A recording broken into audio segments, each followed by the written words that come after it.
Hello, welcome back to वेज acting class. मुझे Instagram पे एक्चुअली एक मैसेज आया था जिसमें उन्होंने बताया था कि उन्हें डिक्शन की प्रॉब्लम है, कंसिस्टेंसी की प्रॉब्लम है। तो मैंने सोचा कि आज आपके पास मैं 5 डिक्शन की प्रॉब्लम्स लेके आता हूं और उनके सॉल्यूशंस बताता हूं। सबसे पहली प्रॉब्लम है lazy jaw, tongue and lips. होता क्या है, कई लोग मुंह खोलकर नहीं बात करते हैं, ऐसे बात करते हैं आधे मुंह से। और इसका सबसे बड़ा कारण यह है कि बचपन से कई लोगों को बताया जाता है कि सभ्य रहना है, और सभ्य का एक ऐसा बोझ उनके ऊपर आ जाता है कि वो अपनी पर्सनालिटी को दबा देते हैं, ढंग से एक्सप्रेस नहीं करते हैं अपनी बॉडी से, अपने वॉइस से। ज्यादा लाउड नहीं बोलना है, बहुत बचपन में बोला था ना मैं कि लाउड नहीं बोलना है, लाउड नहीं बोलना है। तो अब क्या होता है, इससे कई लोगों के जॉज और लिप्स और टंग एकदम दब जाती हैं। ज्यादा अच्छे से बात, मैं भी था इसमें, मैं ज्यादा अच्छे से बात नहीं कर पाता था, ऐसे आधा मुंह खोल के बात करता था। तो एक मोनोलॉग लेते हैं रश्मि रथी का। मैं पूरे इस क्लास में रश्मि रथी के मोनोलॉग से ही आपको डेमो दूंगा। अब मान लीजिए कि मुझे वो रश्मि रथी का मोनोलॉग करना है, लेकिन मेरे जो जॉ है वो प्रॉपर्ली खुला नहीं है, तो मैं कैसे बोलूंगा? वर्षों तक वन में घूम घूम, बाधा विघ्नों को चूम चूम, सह धूप घाम पानी पत्थर, पांडव आए कुछ और निखर। अब ये क्या हो रहा है? ये जो इतना ज्यादा इंपैक्टफुल जो ये मोनोलॉग है, उसका कोई इंपैक्ट ट्रांसलेट होएगा ही नहीं ऑडियंस की तरफ, क्योंकि इसमें चाहिए वो पैशन, वो पंच जो ऑडियंस तक ट्रांसलेट हो। इसमें इतना चिल्लाना पड़ेगा, उतनी ताकत लगानी पड़ेगी, वर्षों तक वन में घूम घूम। अब ये सब ये लोग नहीं करते हैं। इसके लिए सबसे पहले हमें स्टार्ट करना पड़ेगा अपने जॉ को ओपन करने की एक्सरसाइज। उसके लिए हमें ज्यादा च्यू करके बोलना पड़ेगा, एम्फेसाइज करके बोलना पड़ेगा हर एक वर्ड को। तो कैसे बोलेंगे? वर्षों तक वन में घूम घूम, बाधा विघ्नों को चूम चूम, सह धूप घाम पानी पत्थर, पांडव आए कुछ और निखर। अब ये देखने में बड़ा थिएट्रिकल है, लेकिन इससे क्या होगा, आपके धीमे धीमे जॉ खुलना शुरू हो जाएगा, आपके जो टंग है वो मूव करना शुरू कर देगी, आपके लिप्स मूव होना शुरू हो जाएंगे और धीरे धीरे वोकल क्लैरिटी आ जाएगी। अब दूसरी प्रॉब्लम है एक्सेसिव सलाइवा की। आपने देखा होगा कई सारे लोग जब बोलते हैं तो उनके माउथ के कॉर्नर्स में सलाइवा जमने लग जाता है, और वो बहुत नेचुरल है। कुछ लोग का सलाइवा क्रिएशन ज्यादा होता है, तो जब वो बोलेंगे तो यहाँ पे थूक जमने लग जाएगा। अब थूक जमेगा तो उनको ये डर होगा कि वो बाहर ना निकले, तो उसके लिए वो हल्का सा मुंह दबा लेंगे। तो कोशिश करता हूँ मैं, तो अगर ऐसे है तो ऐसे बात करेंगे ताकि उनके मुंह से थूक ना निकले, क्योंकि वो गंदा लगता है। तो उससे क्या होगा कि उनकी जबान प्रॉपरली चलेगी नहीं, क्योंकि डर है थूक गिरने का। अब जब जबान नहीं चलेगी तो सही से शब्द बाहर नहीं आएंगे, और सही से शब्द बाहर नहीं आएंगे तो क्लैरिटी नहीं रहेगी कि वो बोलना क्या चाह रहे हैं। तो इसको ठीक करने के लिए हम करते हैं पेंसिल रीडिंग। हम पेंसिल को अपने मुंह में ऐसे टंग के नीचे रखते हैं, ताकि जब हमारी टंग है ना वो उसको मूव करने के लिए ज़्यादा ताकत लगे। और जो हमारा सलाइवा क्रिएशन है वो एक्चुअली टंग के नीचे से होता है। आप कभी ऐसे करेंगे तो टंग के नीचे से आपको दिखेगा कि सलाइवा वहाँ पे जम रहा है। तो जब आप इसको टंग के नीचे रखेंगे ऐसे, तो सलाइवा ज़्यादा बनना शुरू होगा और आपकी टंग को ज़्यादा मेहनत लगेगी कुछ भी बोलने में। तो उससे दो चीज़ें होंगी, एक तो आपकी टंग ज़्यादा मूव करेगी तो आर्टिकुलेशन बेहतर हो जाएगा। दूसरा, क्योंकि सलाइवा क्रिएशन ज़्यादा हो रहा है ना, तो धीरे धीरे आपके बॉडी को महसूस होगा कि सलाइवा क्रिएशन ज़्यादा हो रहा है, इसको थोड़ा कम प्रोड्यूस करें। वो धीरे धीरे over the time of period होगा, एक दिन में 2 दिन में नहीं होगा, 5 महीने 6 महीने साल भर ऐसा होगा। तो इसके लिए आपको रेगुलरली ये प्रैक्टिस करनी पड़ेगी कि टंग के नीचे रखा एंड देन वर्षों तक वन में घूम घूम, बाधा विघ्नों को घूम, धूप घाम पानी पत्थर, पांडव आए कुछ और निकल, सौभाग्य में सब दिन सोचता है, देखें आगे क्या होता है, मैत्री की राह होता है। अब देखिए सलाइवा है, अब सलाइवा को बाहर थूकना पड़ेगा। ऐसे करते करते मैत्री की राह बताने को, सबको समर्पण लाने को, दुर्योधन को समझाने को, ऐसे साफ करके बोलते रहिए। नीचे टाल रख दीजिए, इसको बीच में मत हटाइएगा। ऐसे गिर रहा है सलाइवा, गिरने दीजिएगा, ऐसे बोलते रहिए। टावल में आ रहा है सलाइवा, साफ करते रहिए, बोलते रहिए, और हर दिन 5 से 10 मिनट करिए। धीरे धीरे सलाइवा क्रिएशन कम हो जाएगा, आपका थूक जमना बंद हो जाएगा और आपकी क्लैरिटी बेहतर हो जाएगी। अब तीसरी प्रॉब्लम है शैलो ब्रीदिंग।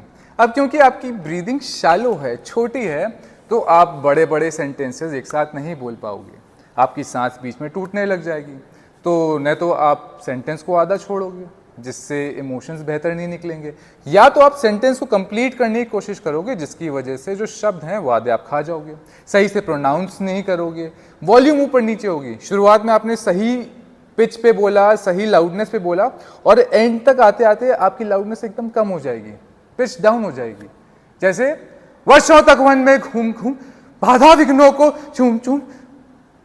शुरुआत आपने हाई पे करा और जैसे सेंटेंस खत्म होगा आप लो पे चले जाओगे। और इसके साथ साथ जब आपकी ब्रीदिंग शैलो होगी ना, तो आपकी जो सेंटेंस टूट रहे हैं उससे इमोशन इतना ज्यादा इफेक्ट होगा कि कोई इंपैक्टफुल मोनोलॉग है जैसे ये वाला हम लोग का वर्षों तक वन में, वो आप कभी ट्रांसलेट नहीं कर पाओगे। ऐसे मानिए कि आप ये परफॉर्म कर रहे हैं, वर्षों तक वन में घूम घूम बाधा विघ्नों को चूम चूम, सहधूप घाम पानी पत्थर पांडव आए कुछ और निखर, सौभाग्य न सब दिन सोता है देखे आगे क्या होता है, मैत्री की राह बताने को, सबको सुमार्ग पर लाने को, दुर्योधन को समझाने को, भीषण विध्वंस बचाने को, भगवान हस्तिनापुर आए पांडव का संदेशा लाए। अब ये तभी इंपैक्टफुल होगा जब इसमें सांस लेने का जो बीच बीच में इंस्टेंसेस है वो कम हो। अब अगर सांस ज्यादा टूटेगी तो ये जो मोनोलॉग है इसका इंपैक्ट खत्म होने लग जाएगा। ये ऐसे होगा, वर्षों तक वन में घूम घूम बाधा विघ्नों को चूम चूम, सहधूप घाम पानी पत्थर पांडव आए कुछ और निखर, सौभाग्य न सब दिन सोता है देखे आगे क्या होता है। देखा बीच बीच में कितना ज्यादा ब्रेक आ रहा है, और क्योंकि ये इतना सारा ब्रेक आ रहा है इसकी वजह से जो इमोशन बिल्ड होना चाहिए था वो इमोशन बिल्ड नहीं हो रहा है। तो अपनी ब्रीदिंग को बेहतर करने के लिए आपको रेगुलरली ओम की प्रैक्टिस करनी पड़ेगी। एक टाइमर लगाइए, उस टाइमर को तब स्टार्ट करिए जब आप ओम बोलें, और देखिए कि आप कितने सेकेंड तक ओम को स्ट्रेच कर सकते हैं, और कोशिश करिएगा जितना ओ लेके चल रहे हो उतना ही में चलना है। मेरा पर्सनली 25 सेकंड तक जाता है और मैं कोशिश कर रहा हूँ कि उसको और लंबे तक एक्सटेंड करूँ, लेकिन कुछ लोगों का 20 जाता है, कुछ लोगों का 10 जाता है। जो सिगरेट फूकते हैं वो 8-9 सेकंड में ही बोल जाते हैं। तो आपको एक्चुअली में इसको रेगुलरली प्रैक्टिस करना पड़ेगा। मैं एक डेमो दे देता हूँ। तो ऐसे सांस लिया, पेट से सांस लेंगे, ओ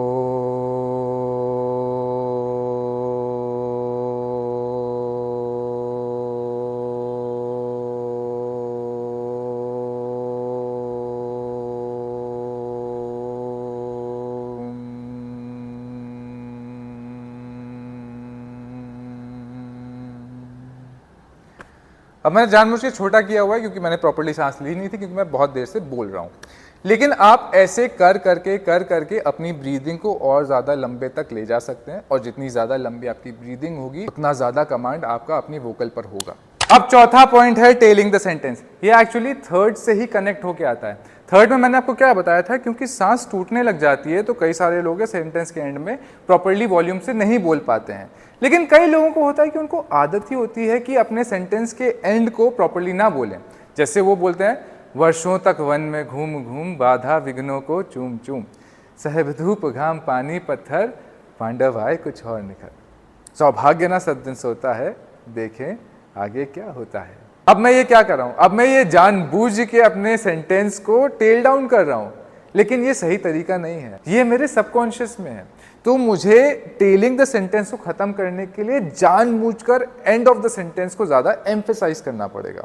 तो मैं कैसे बोलूंगा, वर्षों तक वन में घूम घूम बाधा विघ्नों को चूम चूम, सहधूप घाम पानी पत्थर पांडव आए कुछ और निखर, सौभाग्य न सब दिन सोता है देखे आगे क्या होता है। ऐसे प्रैक्टिस करनी पड़ेगी, तब जाकर हम पूरे सेंटेंस को एक इंपैक्ट के साथ बोल पाएंगे। पांचवी प्रॉब्लम है प्रोजेक्शन की। कई लोग हैं जो प्रॉपरली आर्टिकुलेट भी कर लेते हैं, सही शब्द बोल लेते हैं, प्रॉपर डायलॉग को पूरे सेंटेंस को कंप्लीट करते हैं, पर उनकी प्रोजेक्शन इतनी सॉफ्ट है कि सामने तक पहुंच नहीं पाती है। वो ऐसे बोलते हैं, वर्षों तक वन में घूम घूम बाधा विघ्नों को चूम चूम, सहधूप घाम पानी पत्थर पांडव आए कुछ और निखर। अब क्योंकि उनकी प्रोजेक्शन इतनी सॉफ्ट है तो इंपैक्ट ट्रांसलेट नहीं हो रहा है ऑडियंस तक। तो इसके लिए हम एक एक्सरसाइज करते हैं जिसमें बोलते हैं projecting to the last wall, यानी हमें अपनी आवाज को लास्ट वॉल तक पहुंचानी है। लेकिन इसमें एक कैच है, हमें लाउड नहीं होना है। जैसे वर्षों तक वन में घूम घूम, अगर हम लाउड होंगे, चिल्लाएंगे, तो हमारे आवाज, हमारे गले पे बहुत ज्यादा प्रेशर पड़ेगा, चोक करने लग जाएगा और आप ज्यादा से ज्यादा 5-10 मिनट तक बोल पाएंगे, उसके बाद आपकी आवाज बैठ जाएगी। तो आपको प्रोजेक्ट करना है उसी भाव में जिस भाव में आप बोल रहे हैं। तो वर्षों तक वन में घूम घूम, बाधा विघ्नों को चूम चूम, सहधूप घाम पानी पत्थर, पांडव आए कुछ और निखर, सौभाग्य न सब दिन सोता है, देखे आगे क्या होता है। अब ये मैं प्रोजेक्ट कर रहा हूं अपने आप को, क्योंकि अगर मैं चिल्लाऊंगा तो मेरे इमोशन भी मर जाएंगे। अगर मैं हास्य से बोल रहा हूं या फिर श्रृंगार से बोल रहा हूं, श्रृंगार तो बहुत सॉफ्ट होता है, अगर मैं श्रृंगार से बात कर रहा हूं और चिल्लाऊंगा तो श्रृंगार मर जाएगा मेरा। लेकिन मुझे प्रोजेक्ट भी करना है, अपने श्रृंगार को दूर तक दिखाना भी है, तो उसके लिए एक्सरसाइज होती है projecting to the last wall. तो ये थी 5 एक्सरसाइजेस जिसके थ्रू आप अपने डिक्शन को ठीक कर सकते हो। वैसे तो ये सारी क्लासेस फ्री हैं, लेकिन अगर आप मुझे सपोर्ट करना चाहते हैं तो ये है मेरी UPI ID, आपको जो वैल्यू लगे आप इसमें ट्रांसफर कर सकते हैं। बाकी मैं आपको मिलूंगा नेक्स्ट क्लास में with more topics and more exercises. Subscribe for more.